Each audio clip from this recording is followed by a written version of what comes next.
It all began with a chilling accusation. "That's your punishment for stealing my dad from me." Callie's words echoed in my head as she forcefully dragged me toward the basement. I struggled, but Callie, younger and stronger, easily overpowered me. My heart raced as she shoved me into the cold, dark space. The door slammed shut, leaving me alone in eerie silence.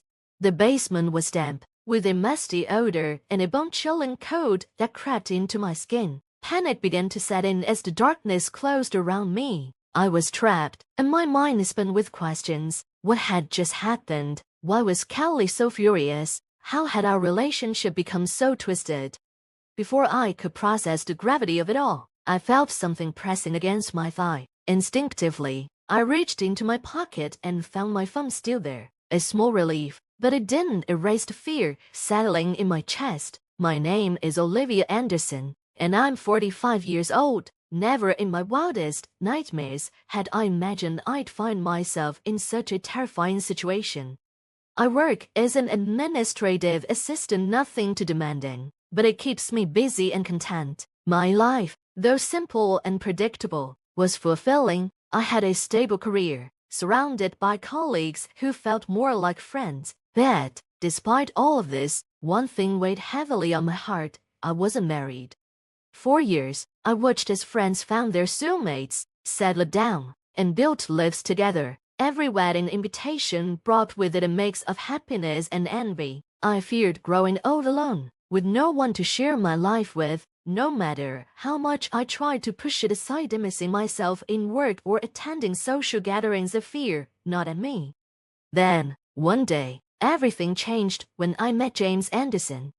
James was 9 years older than me, charming, kind, and attentive. He worked for one of our client companies, and we crossed paths often due to work. At first, we were cautious, but gradually, we grew closer. What began as casual, professional interactions soon blossomed into something more meaningful. We started dating, and after a few years, we decided to get married. It felt like a dream come true, a chance to finally have the family I had always longed for. But this dream came with its own set of challenges. James had a daughter from his previous marriage, a 17-year-old named Callie. From the beginning, Callie was distant and guarded. She adored her father and stuck by him every chance she got. I hoped that, in time, Callie and I would grow closer, that we could form a bond and become a real family. But that was just wishful thinking. After the wedding, I moved into the house James shared with Callie. I left my job to focus on being a homemaker, devoting myself to making our home as warm and inviting as possible. I cooked balanced meals, kept the house immaculate, and did everything I could to his life for both James and Callie. But no matter how hard I tried, Callie kept her distance. At first, I chalked it up to her being a teenager, moody and rebellious, as they often are, but as weeks turned into months, her coldness never wavered. She brushed off my attempts to connect, offering curt, one-word responses or sometimes no reply at all. The more I tried, the more she seemed to retreat, like a shadow slipping further out of reach. The only time Callie seemed truly at peace was when she was with her cat, Oliver, who was a chubby, mischievous cat who had been with James long before I came into the picture. Oliver was Callie's constant companion, and I often found her sitting in silence, stroking his fur. I couldn't help but envy the bond she shared with the cat, while I struggled to even get her to look me in the eye.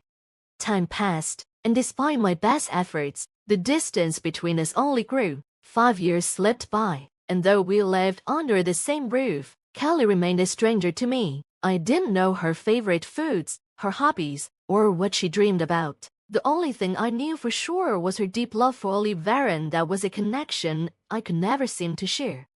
I couldn't seem to replicate the connection Callie had with Oliver. Then one day, out of the blue, Callie spoke to me. I was startled. It was the first time she had ever initiated a conversation. "How long are you planning to stay in this house?" she asked, her tone sharp and cold. I was taken aback. "What do you mean? How long are you going to stay here? Can't you leave soon? You're in the way," she said bluntly. Her words hit me like a punch to the gut. I had worked so hard to make this house a home, to be part of this family, and now Callie was telling me to leave. I stood there, speechless, stunned by her hostility. Callie continued, her voice dripping with bitterness. I love my dad. It was just the two of us before you came along. I can't stand you being here, pretending to be my mother. I wanted to say something, anything, to defend myself, but the words wouldn't come. All I could think was, how had it come to this? What had I done to make Callie hate me so much? Callie's next words cut even deeper. I thought if I ignored you long enough, you'd get the hint and leave, but you're still here, acting like everything's fine. You're not my mother, and you'll never be. So just, Bo.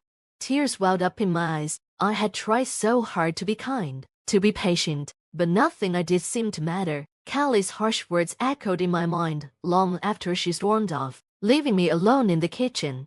From that day forward, Callie's treatment of me grew even crueler. She criticized everything I did in cooking, my attempts to make conversation, and made it painfully clear that she wanted nothing to do with me. It was like living with a stranger who resented my very existence. The worst part was, in front of James, Callie put on a facade. She acted like the perfect daughter, hiding the venom she reserved just for me. Whenever James was around, Callie transformed. She acted sweet and polite, praising my cooking and pretending to be the perfect daughter. But the moment he was out of earshot, her coldness returned, sharper than ever. The insults came back in full force, and I felt trapped in a nightmare with no way out. I wanted to talk to James, to tell him what was really happening, but each time I tried, I lost my nerve. He was always so busy with work, and I didn't want to add to his stress by burdening him with my problems. So, I kept quiet, hoping that maybe, somehow, things would improve, but they never did. 6 years after we got married, Callie graduated from high school and found a job at a company nearby. Around the same time, James began taking more frequent business trips. At first, he would be gone for just a few days, but soon, his trips stretched into weeks at a time. With James away, Callie's behavior became unbearable. She criticized everything I did, from the way I cleaned the house to the meals I prepared. Every day, she found something new to complain about, and her words cut deeper and deeper. Then one day, I reached my breaking point. Callie had just insulted my cooking again, leaving her meal untouched before storming off to pet Oliver. I couldn't take it anymore. Just get out, I yelled, my voice shaking with anger. You're always telling me to leave, but maybe it's you who should go. You have a job, you have money we don't, you just move out and live on your own. Callie looked shocked, clearly unprepared for me to fight back. For a brief moment, she seemed at a loss for words, but then, her expression twisted in fury. What did you just say? She spat, her eyes narrowing. You can kick me out. This is my house too. Then stop treating me like a stranger. I shot back. I'm tired of being your punching bag. If you can stand me, maybe it's time you moved on.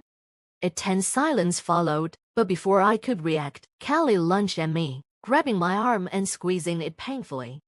Ouch, I cried, trying to pull away, but her grip was too strong. She dragged me out of the kitchen and down the hall, completely ignoring my protests. Let go of me, I yelled, but Callie was unwavering. She dragged me towards the basement, her face set with grim determination. Before I could react, she shoved me inside and slammed the door shut. I was left in darkness, stunned and terrified. What was she going to do? How long would she leave me here? My heart raced as I pounded on the door, pleading for Callie to let me out, but there was no response. In the cold, dark basement, panic began to consume me. My head spun with fear and confusion. I couldn't believe this was happening. Callie had locked me up like a criminal, all because of her intense hatred. What had I done to deserve this? As the hours dragged on, my panic grew. I searched desperately for a way out, but the basement was solidly constructed, with no windows or escape routes. The walls seemed to close in on me, making me feel suffocated. Then I remembered the phone in my pocket. With trembling hands, I pulled it out and quickly dialed my friend Linda's number. Linda, it's Olivia, I whispered, trying to keep my voice steady. I need your help.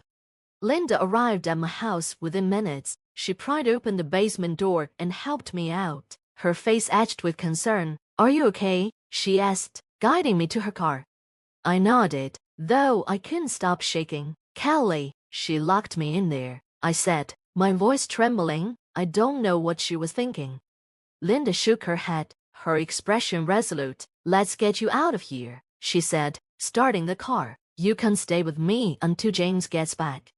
As we drove away, a mixture of relief and dread filled me. I was safe for now, but what would happen when James found out? Would he believe me? Would Callie try to turn him against me?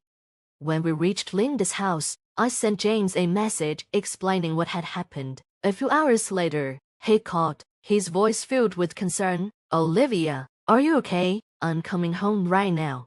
James, you don't have to, I started. No, I want to, he insisted. I'll be there in a few hours. Just stay with Linda until I get there. True to his word, James arrived later that night. He looked exhausted, but his eyes were filled with worry. Olivia, I'm so sorry, he said, pulling me into a hug. I should have been there. I should have known something was wrong. It's not your fault, I said, trying to hold back tears. Callie's been hiding this from you. I didn't want to worry you, but I can't take it anymore, I said, my voice trembling. James nodded, his expression grim. We need to talk to Callie. This can't go on. The next day, we returned home, bracing ourselves for the confrontation with Callie. When she arrived, she looked taken aback to see James there. Dad, what are you doing here? She asked, her surprise evident. We need to talk, James said, his voice firm. What you did to Olivia was unacceptable. Callie's face twisted with defiance. She deserved it. She stole you from me. That's no excuse, James replied, his tone resolute. You put her life in danger. Do you understand how serious this is? Callie's defiance wavered, but she still tried to justify herself. I just wanted her to leave. I never meant to hurt her. But you did, I said quietly, stepping forward. Callie, I never wanted to replace your mother. I just wanted us to be a family. But you've made it clear that you don't want that. Tears filled Callie's eyes, but she quickly wiped them away. So what now? Are you going to kick me out? James sighed, running a hand through his hair. Callie, I love you, but you can't stay here if you're going to keep hurting Olivia. You need to get help. Maybe some time apart will help you see things more clearly. Callie stared at him, her expression a mix of anger and sadness. You're choosing her over me. I'm choosing what's best for everyone, James said gently. I want you to get better, to find a way to be happy, but that won't happen if you stay here and keep lashing out. After a long silence, Callie finally nodded. Fine, I'll go, but don't expect me to forgive either of you, Callie said, her voice cold. With that, she turned and walked out of the house, leaving us standing there in stunned silence. The tension that had plagued us for years seemed to dissolve, replaced by a heavy, lingering sadness. For the next few days, James and I were in a state of shock. We had hoped for a resolution, but instead, we were left with the fragments of a broken family. Callie moved into a small apartment nearby, and while James made an effort to stay in touch, the distance between us all was palpable. Life slowly returned to a new normal. James and I focused on rebuilding our relationship, finding solace in the quiet moments we shared. Oliver, sensing the change, became even more affectionate, curling up beside us as we Saturday on the sofa in the evenings. One day, as we watched the sunset together, James turned to me and said, "Thank you for staying strong, Olivia. I know this hasn't been easy." "It hasn't been easy for you either," I replied, squeezing his hand. "But we're in this together. We'll get through it." As weeks turned into months, we began to heal. Callie reached out occasionally, apologizing for her behavior and updating us on her life. She had started seeing a counselor, and though there was still a long road ahead, it was a step in the right direction.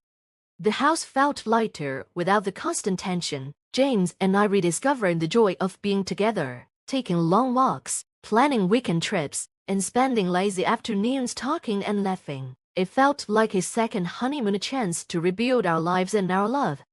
Though the pain of the past lingered, we were determined to move forward. We had weathered the storm and emerged stronger on the other side. With each passing day, the future looked a little brighter.